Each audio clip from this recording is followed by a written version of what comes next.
Mark had hit rock bottom.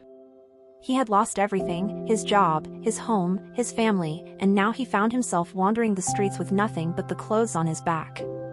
He had nowhere to go and no one to turn to. But as he wandered aimlessly through the city, he came across a homeless shelter.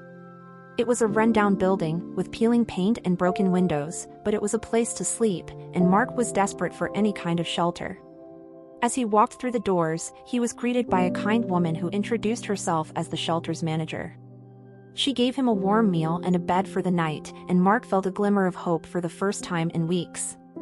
Over the next few days, Mark stayed at the shelter and helped out wherever he could. He cleaned up the kitchen, helped with the laundry, and even did some repairs around the building.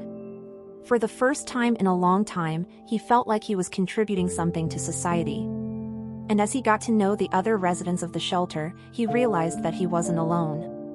There were people from all walks of life, each with their own story of hardship and struggle. But they were all working towards a better future, and Mark felt inspired by their resilience. With the help of the shelter's staff, Mark began to rebuild his life. He got a job at a local restaurant, and he started saving up money for his own apartment. He even reconnected with his family, who had been worried sick about him. Slowly but surely, Mark began to build a new life for himself.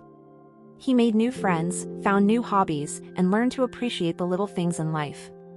And as he looked back on his past, he realized that losing everything had been a blessing in disguise. It had given him the chance to start over, to create a new beginning for himself. Years later, as Mark looked back on his life, he knew that the homeless shelter had been his saving grace. It had given him a second chance, a new lease on life, and the hope that he could create a better future for himself. And as he looked towards the future, he knew that he had everything he needed to succeed: determination, resilience, and the support of those around him.